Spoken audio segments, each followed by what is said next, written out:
Greetings from Tokyo, my dear friends.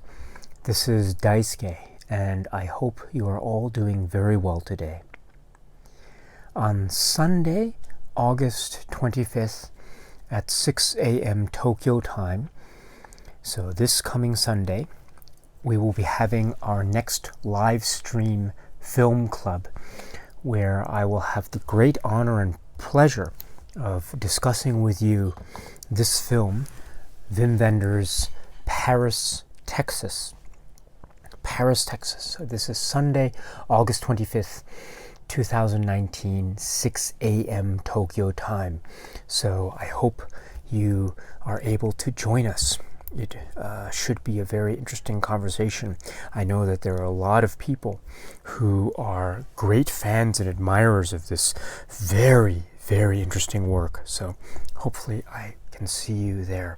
And I look forward to hearing your thoughts and comments about the film by Wim Wenders. So, yes, so as far as this video is concerned, what I'd like to do is I'd like just to talk to you very briefly about the Criterion release of this, which is what I have here. This is the Blu-ray, spine number 501 from the Criterion collection. So the film is here, which is 145 minutes, and it is a grand, great, almost fable-like film that is so emotional and so powerful. Once again, I cannot wait to hear your thoughts and comments about this truly magnificent work of art. But the Criterion collection has a number of other supplements here.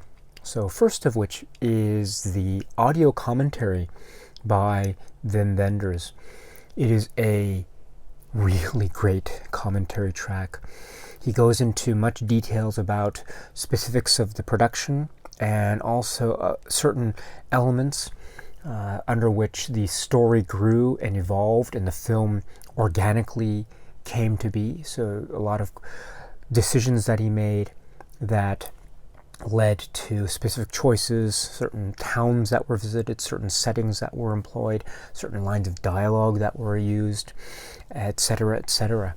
It's a really worthwhile commentary, and Wim Wenders speaks in that wonderful, methodical, thoughtfully paced Wim Wenders way.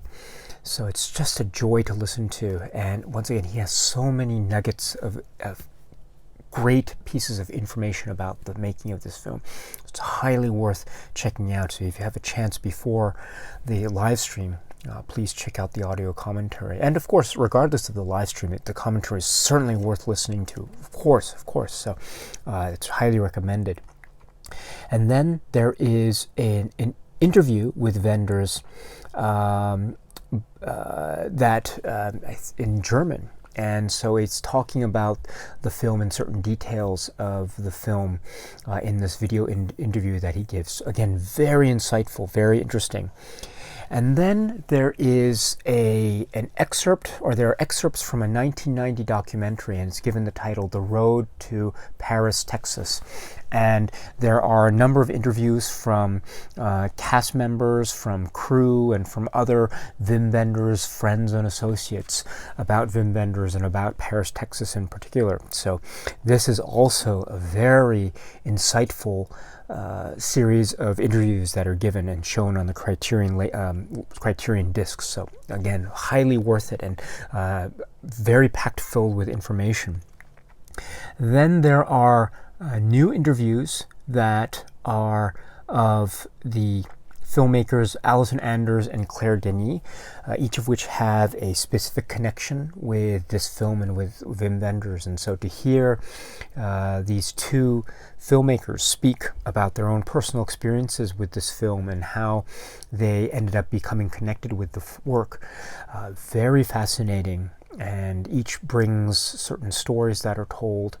And again, more information about this wonderfully rich and organically developed film.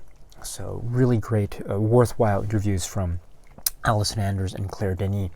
Then there is an excerpt from the French television program Cinéma, which is talking about Wim Wenders and Ry Cooder, with particular emphasis on the musical score, but also it goes into other aspects of the development of the film. It's just a segment, so it's not very long, but it's really fascinating. One of the great magnetic aspects of this film is the musical score. It's so brilliant, so rich and charged, and it's one of the things that I hope to talk about in some detail, I hope, during the live stream. It's the importance of the score and what it means and what it seems to represent in the context of what this film seems to be trying to represent as a kind of depiction of a slice of life, of Americana, if you will.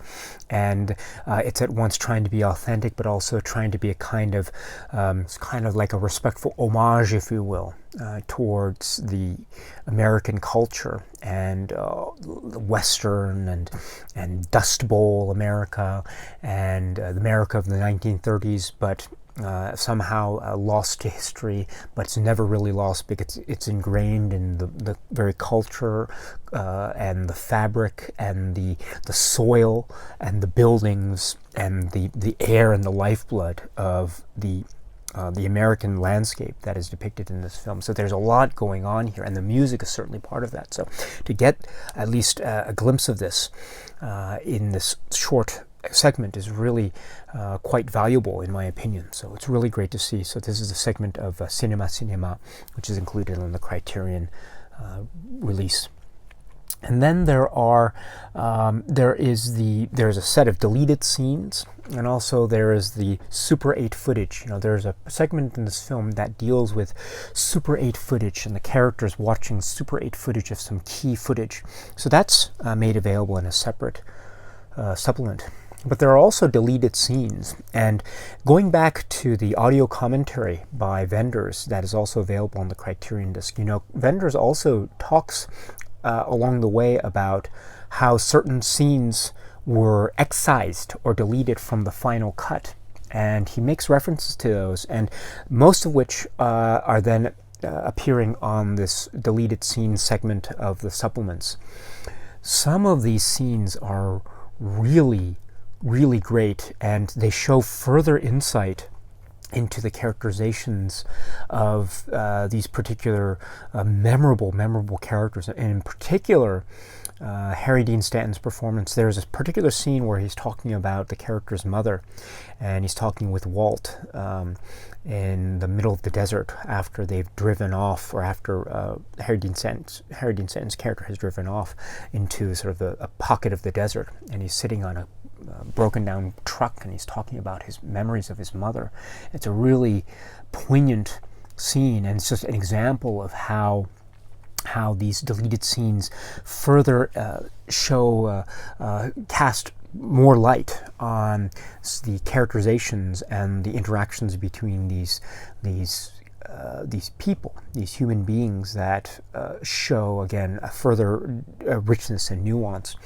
The fact that they aren't in the final cut, I think, doesn't detract from the film itself, don't get me wrong, but there are certain artistic choices that are just fascinating to consider when we see the deleted scenes, and so it might be worth a look. I won't necessarily be speaking to the deleted scenes when it comes time to the live stream, but if you are interested, please have a look at them, because I think it will help. It certainly helps me anyway to further try to get a handle on what makes these characters tick, and the kinds of how should I put it, the concerns that they have at a particular points in time. So the scenes, I think, show, and also there are some certain alternate takes as well that ended up not being the final product. And again, I'll talk about that in the live stream, because it goes to the broader issue with respect to this film about how this film came to be and how it developed, and the details of the script and the story and the status of that when the shooting started, and how the story seemed to evolve even as the shooting was going on. And I think part of that also was the idea of finding these characters and what the characters might do as the shooting was taking place, as the filming was taking place. So this film it feels so methodical and planned on the one hand, but also at the same time there's something very improvisational and therefore quite miraculous, and also therefore quite alive and organic in the way it seems to be progressing from one scene to another, from the very beginning all the way up to the very powerful and moving ending. So so these deleted scenes, I think, also further show us what the possibilities were. So maybe in that sense, perhaps it might be worthwhile checking out the deleted scenes if you have time prior to the live stream. And again, of course, with these other supplements as well, regardless of the live stream, these supplements are certainly worth watching. So if you have the opportunity, when you do, I strongly suggest that you take a look. So, and then there are two sort of galleries, which are behind the scenes photos. There's one gallery, which is you just push the forward button and it goes from one picture to the next picture to the next. And there's one that's by Wenders himself, and basically certain pictures that he took while on location in certain areas.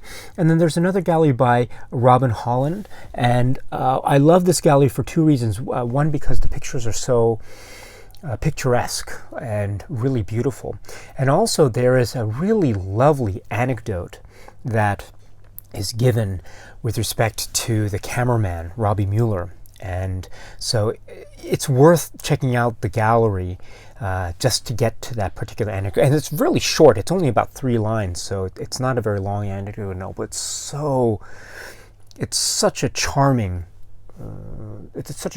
recollection. So it's really lovely to read. So and in many ways it seems to represent a lot about what this film is. It's a film that is about America, but it's also there are certain people in the creative process who are, let's say, they weren't born and raised in the United States, and so they're looking at it very much from a quote-unquote outsider perspective, for lack of a better phrase. And so there's a really great, almost externalized fascination with America on the one hand, but also a kind of love of America or understanding of the culture that seems also to be ingrown and organic. So there's a nice kind of tension, perhaps, if you will, that exists within the framework of this film. And I think the anecdote that's given in this particular photo gallery is very emblematic of that in such a charming way. So I encourage you to take a look at that if you have a chance.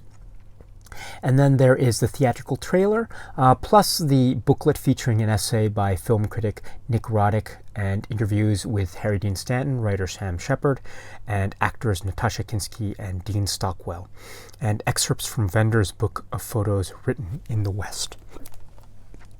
So there is the Criterion Collection presentation of Paris, Texas, and a brief overview of the supplements.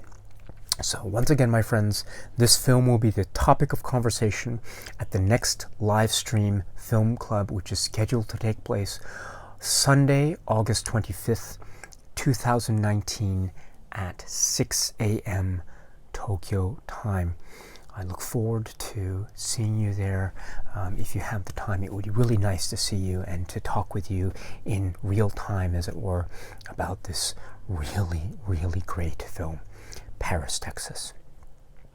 Okay, my friends, so that's it as far as these preliminary comments go, and I look forward to seeing you again, hopefully very soon. In the meantime, of course, please be happy and healthy and well, and please, please keep on watching a lot of great, great movies. So until we meet again, my friends, cheers.